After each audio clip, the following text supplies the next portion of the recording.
Hello everyone, and today we are taking a look at Call of Duty 2 in 2017. So it released in 2005 for PC and the then new Xbox 360. Call of Duty 2 was Infinity Ward's follow-up to the original, not to be confused with the other game that was titled Call of Duty 2. It was Call of Duty 2 Big Red One, which was developed by Treyarch and released around the same time for the 6th generation consoles. Call of Duty 2 was the first one released for the 7th gen ones, being the Xbox 360 and of course on PC.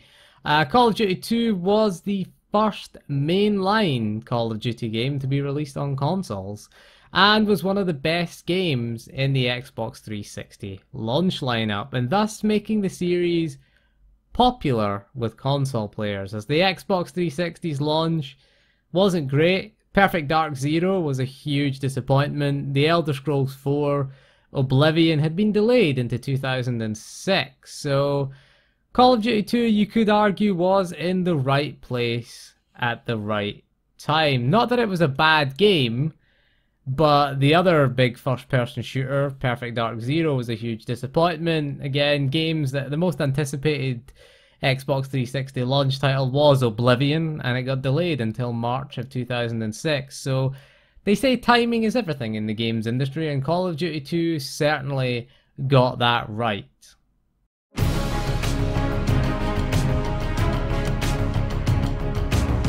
Call of Duty 2 was released for the Xbox 360, so if you own the disc and an Xbox 360, you can just pop it in, install some updates, and play it. It is also compatible with Xbox One, so you can use your disc to play it on your Xbox One, or alternatively you can buy it from the Xbox Marketplace. The 360 version runs fine. There were areas of heavy smoke effects, which were used quite a lot in the game. They kind of caused some frame rate issues, although the Xbox One version largely irons out these issues. So it's very, very playable if you own an Xbox 360 or an Xbox One. The Xbox One version, of course, just being an emulated version of the Xbox 360 version. Having a more powerful CPU and GPU does help iron out a few issues, though. On PC, it's available on DVD-ROM and can be found digitally on Steam. The PC version does have some issues. Getting the game to launch is a bit tricky, as it will sometimes crash on the Activision logo, or when you try to change the resolution in the menu. The resolution issue can be solved by going into the config file. Again, this is similar to Medal of Honor Allied Assault and Call of Duty 1. Changing the resolution manually, pretty the same. COD 2 again uses a modified Quake 3 or id Tech 3 engine, so the same as similar to Medal of Honor and Call of Duty 1. If you've been in the config menus there, you should really have no real issue setting the resolution in the config menu. It's usually down the bottom. It's usually set at R mode, and then it'll be I think it's 1920 x 1080 in the thing, or it'll have like 640 by 480 in the thing. Just change it to whatever resolution your monitor is, 1920 by 1080, 3840 by 2160, it shouldn't really matter. That should fix the issue. Just save the config file. Don't forget to make a backup of the config file in case you mess it up before you go in messing with config files. For the startup crash, running the game in safe mode, basically when it crashes and you sort of exit out of it, launch the game again, it'll offer you the option for safe mode. If you hit yes, it usually works, and then just exit the game and then relaunch it again, and that usually fixed the Activision logo crash for me. Can be a bit temperamental. Sometimes you'll run the game and it'll run fine, whereas most of the time it's sometimes it'll run, sometimes it'll just say fuck you, I'm not running anymore. The other thing is, make sure you set the rendering mode to DirectX 9. It'll be on DirectX 7 by default. DX9 clears up a lot of issues. Again, running the newer API is always the better option for you. DirectX 7 has some compatibility issues with Windows 10 and such, but DX9 should have no such issues. Once you get the game running, then there should be no real issues with it. The game runs perfectly fine. You can run it at 4K if you want. I ran it at 1080p, but I don't see any issues with getting it to 4K. Again, just change the resolution in the menu. Enabling dynamic shadows can be a bit of a pain in the arse. Doing it in safe mode, I found, and then just hitting apply and then restarting the game worked for me, getting dynamic shadows on. The first sort of few areas of the game that I recorded didn't have dynamic shadows, and the last few areas did, but I figured out how to get dynamic shadows on. But once you kind of get your head around getting it to run, and then of course it'll crash the second time you run it and you have to repeat the process. But other than that, it's still, when you get it running, it runs fine. At least it's just one of those old games running on the modern systems. They just have, some of them have issues, really. That's the reality of playing an old PC game on the modern system. You're going to face some issues, but nothing huge, nothing that can't be overcome, and the gameplay experience again is very enjoyable.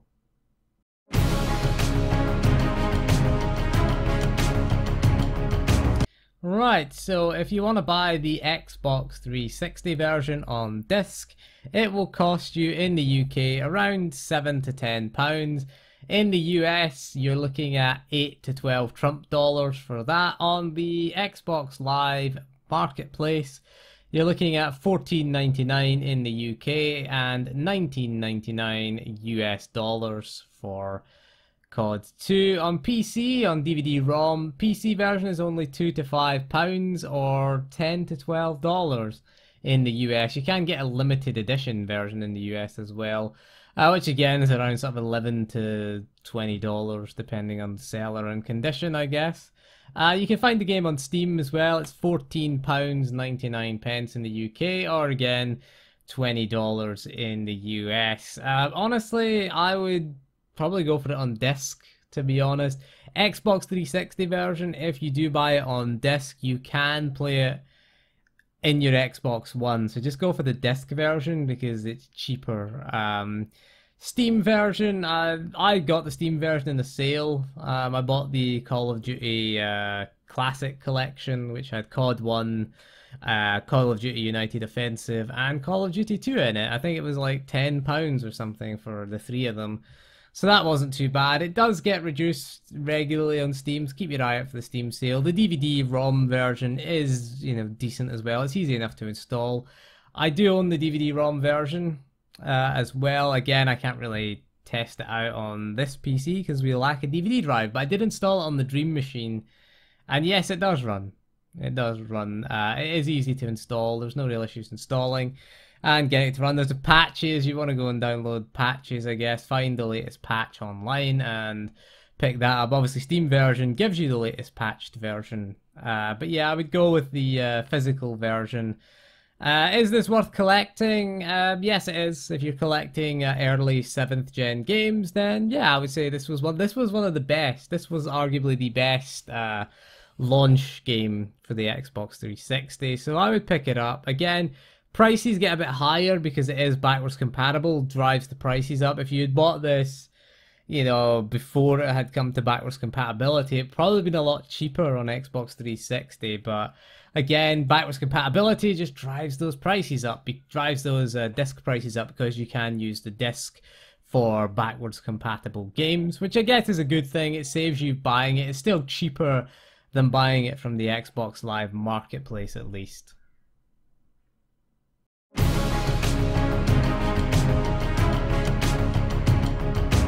So Call of Duty 2 was a kind of weird mix of an old school shooter with the sort of genesis of modern sort of ideals. Like, it was the first game in the series to not feature health pickups. Okay, Call of Duty 1, Call of Duty United Offensive, and the console sort of Finest Hour and Call of Duty 2 Big Red One all featured health bars in them with health pickups, and most shooters from the sort of 6th generation featured, health pickups. Halo, I think, was one of the first ones to not. Halo 2, I think, was the first one to be truly healthless. Halo 1 had an energy bar that regenerated and health pickups in it as well.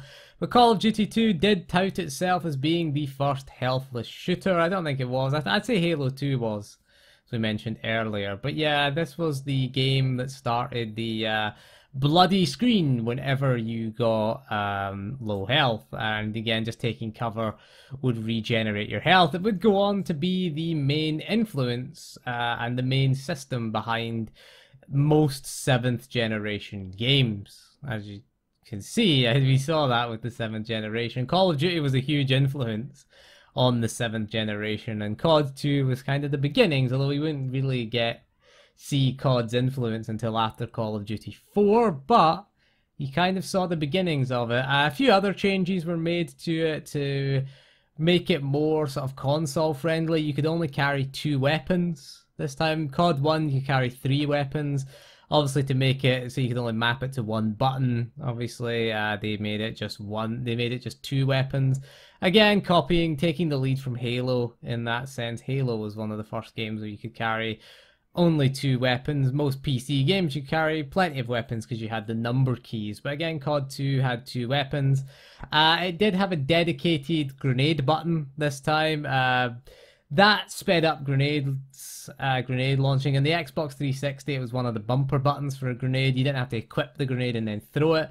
In the PC version, you had to press, I think it was 4 by default, and then throw the grenade, whereas they changed it to G, which again made it a little bit easier to throw grenades, I felt. So that was a good improvement. Again, that was a good improvement. Not having to equip a grenade, then throw it, just press G, throw the grenade.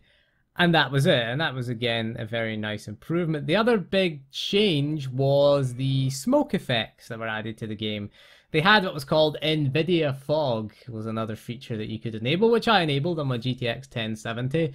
Having enhanced sort of fog effects and smoke effects did allow the use of smoke grenades. Now, smoke grenades were used strategically. Again, they were done with the number 4 key. I think they were done with the left bumper on the Xbox. I think left bumper was smoke grenade, right bumper was the frag grenade, whatever frag grenade you had. But yeah, using the smoke grenades were useful for if you were charging like an MG42 or you were trying to charge a fixed position. Using the smoke grenade meant that you could kind of use it as cover because the enemies really couldn't target you because they couldn't see you running through the smoke. I liked its strategic use. It added a new strategic approach to the game, really, where you would throw a smoke grenade, particularly if you're in the British missions where you're storming the German trenches and you're kind of using tanks for cover. Then the tanks get destroyed. You can use smoke grenades to move up then, because you're out in the open, you're in the desert. That was another new change. They added a new setting. They added North Africa, the North African campaign. That was where the bulk of the British campaign. Again, you did get the 3 campaigns, opening with the Russian campaign this time instead of ending with the Russian campaign. Russian, British, and American campaigns were in the game once again. The Russian campaign started out in Moscow and then it took you to Stalingrad. The British campaign was in North Africa. You took part in the Battle of El Alamein and did the liberation of Tunisia as well. You fought Rommel's Africa Corps. There was a little bit as well where you were in a tank as well. Call of Duty 1 had a tank mission where you were in where you were Russians going through. You were invading Germany as a Russian tank commander. This time you're a British tank driver, and again you're in North Africa. So it's a different type of setting. It had desert warfare. Always reminds me of Charlie Don't Surf. It's kind of like a precursor, especially when you're doing the Battle for Tunis in Tunisia. Always reminds me of that Charlie Don't Surf mission in Modern Warfare. Or should we say Charlie Don't Surf reminds us of that mission in Call of Duty 2. Because Call of Duty 2 is obviously out first. But I always think that they certainly used the old COD games to influence Modern Warfare. You certainly saw similarities there. It was very similar. Certainly the mission in Modern Warfare 2 as well, where you're in Afghanistan and you go to the schoolyard, that's kind of similar to it as well. There's some good vehicle sections there as well, where you're on the run, you steal a German half-track and you have to escape the city with Captain Price as well. Captain Price makes his return in COD 2, although that technically is a prequel to COD 1. I won't give you the spoilers for COD 1 in case you haven't played it. But yeah, the American campaign takes place on D-Day. When you move on to the American campaign, you get to climb up a cliff's edge on D-Day and capture some German bunkers, at least. So you do get a D-Day mission. Isn't the same as Medal of Honors, which is interesting. Be interesting to see how they do D-Day in the upcoming COD World War II, because it was handled quite well in COD 2. I remember it being one of the highlights, certainly. There was quite a few highlights. There's the Battle of El Alamein is a big highlight as well. It seems like every mission tried to be like Stalingrad in this game. And every sort of campaign had one memorable standout moment, which was pretty good. They did up the ante, certainly, in COD 2. I like the addition of the smoke. Again, that was pretty good. The weapons were pretty authentic. The handling model, again, fairly similar to the first game. There wasn't a huge upgrade there. The visuals did get a nice upgrade as well. The amount of enemies on screen got a massive upgrade, especially if you run on PC. You could have the number of corpses to insane, which I learned from looking at the config files is 64 maximum, although you can increase that above 64. I don't know what it does. I don't know what detrimental effect it does going above 64. 64 is enough, I find, if you set the number of corpses to insane. I thought the number of characters was pretty good. A lot more going on, a lot bigger budget, certainly. That's what a sequel should be, essentially. It should improve, take the original, keep the essence of the original, and improve upon it. And I think COD 2 did that. It did it successfully. But yeah, it is a weird, if you come from it from playing the modern Call of Duties, it's still a little bit slower. Still need patience, still need a bit of strategy. You do have the addition of the smoke grenades, which do help you out a little bit. They give you another option tactically, especially Stalingrad. You use that as well, where you'll get like German gunners, and of course you have to charge at them. So throwing a smoke grenade, waiting for the smoke to come off, and then charging at them is a pretty good idea. It's one of those strategic elements that they neglected in later Call of Duty games, which you kind of appreciate it, especially if you're going to play on the highest difficulty. I did finish this game on veteran difficulty on Xbox 360 back in the day to get the achievements for it, and it was a bloody hard game, let me tell you. That was hard back then. You needed those smoke grenades for the higher difficulties, certainly. But yeah, you could appreciate the strategic sense of it. The AI never really got an upgrade from COD 1, unfortunately. That was a shame that they never really bothered to upgrade that. But other than that, yeah, certainly playable today, really. And, you know, it's still that mix of old school, new school, beginning of the 7th gen, when shooters were still definable, at least. They weren't all the same blandness that they would become.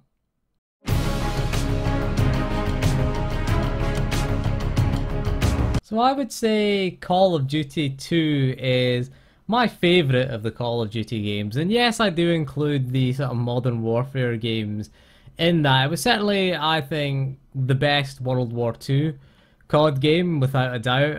I loved its sort of tactical appreciation. I think the mission structure was spot on in this game. Again, the healthless aspect did lend a sort of new sort of dynamic to it, where you could just kind of hide.